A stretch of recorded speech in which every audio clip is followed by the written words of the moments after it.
Welcome, dear souls, for the English class. So, dear students, in the previous classes, we have learned about prose as well as poetry. But today, let us have a brief knowledge or a glance on grammar also. So, before I could penetrate into the topics, let me clear you that you are having an activity on English also, that is English workbook, which goes with the name Streams. So, why the name is given as Streams? Streams, you know streams, what streams are, how it is going to flow, and how crystal white it is. So, what is the connection between the name given as stream with that of grammar? So, okay. See, as I told you, how stream is going to flow in the same manner, in the same crystal clear white manner, your vocabulary should also flow. So, this book is designed to develop language skills in students, to have integrated approach towards language, and this book is designed with some of the activities that is going to enhance your vocabulary. Not only that, it is intended to reinforce the functional use of language skills, right? It is designed or reinforced to the students for their functional use of the skills. Now, why skills are used in language? Language is also having any skill? Of course, it has got 4 major skills which goes with this L, S, or W. So, L stands for listening, S stands for speaking, R stands for reading, and W stands for writing. What is the part played by this L, S or W skill, or what role they are going to play in enhancing our vocabulary?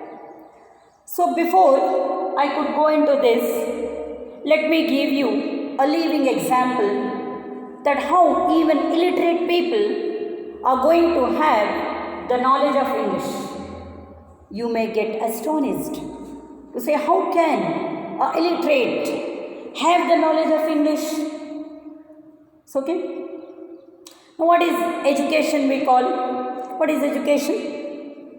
What the classes we are in, that is education? No. Going from known to unknown is itself education. Going from known to unknown. You know what is the spelling of skill, you know this is the letter L, you know this is S, so likewise you know that. But before I didn't tell you that what L stands for, S stands for, R stands for, W stands for, you didn't know that. It means you have learned these things, you know these things, you are going for unknown. That is, so your point of view. How about those people, those who are illiterate? As I told you, even though they know English. How can it be possible? It is possible because it is listening which makes the people great impact on their mind to enhance the words, the storage. In order to have this enhancement, what tool is required? the tool that is required is your full-fledged concentration. Unless and until we are not going to have any concentration, we will be lagging in everything, whatever the subject is, whether it not only language, it may be any core subject also. So unless and until we don't have concentration, we are not going to develop the skills. So let me go with the same example. See, in our daily life, we are going to come across so many English words, even a illiterate is going to speak. For example, for example, you have this. So nobody are going to say this. I will come to the word this as in their vernacular. If I am right, in Kannada it is called as Seesina Kaddi, is it? But who is going to say? Nobody. So what they say instead? Pencil, which is very easy. Likewise, duster. Likewise, board you have got, paper you have got, soap you have got, then you have got paste you have got, the daily activities, the daily things that a man is going to use in his life. He or she is not going to use those words in their vernacular. It is used in English. How English has created an impact on the learner. So what is the tool? The tool is listening. These people, they have listened. They are the listeners. And they have learned. Received pronunciation it is called. And these skills are going to enhance. So when they can do, why can't you? Okay? So let me not go in detail with the things. So as I told you, the workbook is designed for the learner's activity, not only with the intention to learn something, also with the intention that a learner is going to be a good speaker in the near future. So unless and until we are not going to know the basic units of grammar, we will not be having a good vocabulary.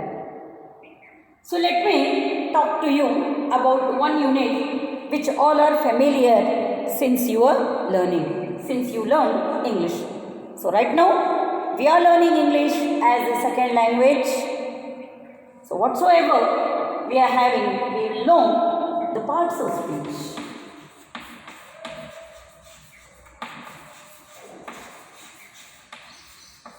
What is speech? Not standing and just articulating on the topic.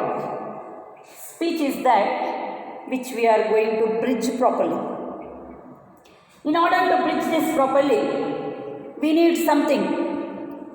Persons are required. A person is going to speak, which is called as noun. Maybe a person, an animal, or a bird, or thing, whatsoever it is. They are known as nouns. And for example, if a person is speaking, we may make use of his word for a single time.